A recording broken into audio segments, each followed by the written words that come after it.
meeting kami lahat eh. Opo.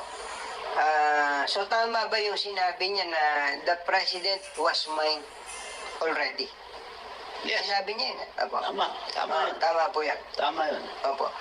Si Inday Sara walang tatalo. Napakalakas. Nakita ko ng mga tarpaulin for president. Walang lalaban, walang isang pinakamataas. Kalakasan ni Duterte. Gusto ko lang malaman, ano ba opinion niyo sa nangyayari sa bansa natin yan? Okay, magkaaway po ngayon si Pangulong Marcos saka si Vice President Sara Duterte. Talo bansa natin doon. Wala naman sigurong debate doon.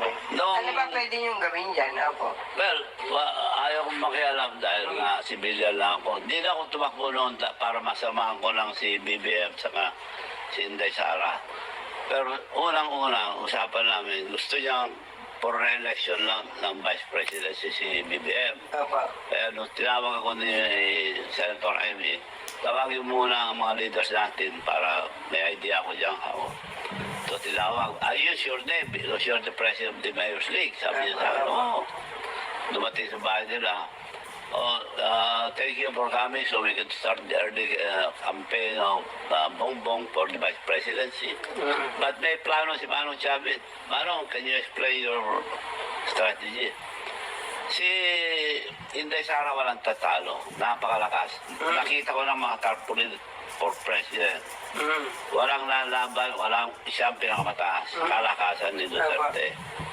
So ba't tayo magpapal ng Vice Presidency? Vice President muna. Pero kung magpal si Sara, atras ka, I'll have the leverage to talk to Sara.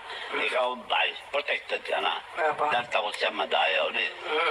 So, thank you, Manong. Sabi niya, mga leader, palakpakan sila. So, yun ang ginawa ko. Bawal pa lumabas COVID. Tama. So, nakiusap ako na konting meeting lang. Pwede akong konti. Ginawa ko regional meeting lang. Puro mayors. All region. Hindi ko makalimutan sinabi ni BBM na Manong, salamat, ikaw ang President ng Mayor's League. Nung tumakbo ako nung wala laban na ako isang mayor, sabi niya. So, puro mayor sa Manila, kaya naging popular na.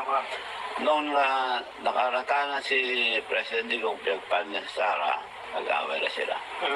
So, the rest is history. Hindi mo na kwento rin yun.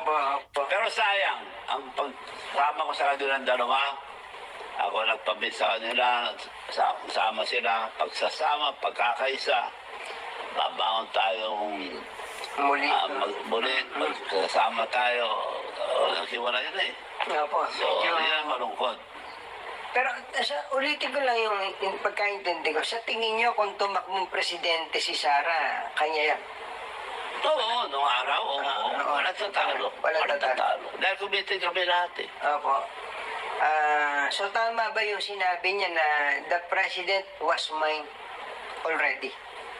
Yes. Sinabi niya yun. Opo. Tama po yan. Tama yun. Opo. So yung pong nangyari, tumakbo nga si BBM na presidente. Tinuloy na lang. Tinuloy na lang po. Ano po ba talaga ang plano?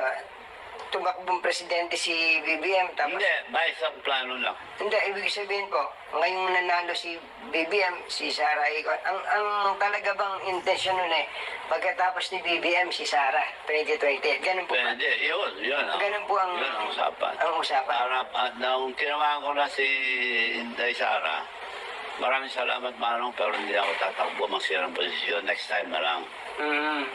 Next time na lang. Tapos nag-decide na at bakbong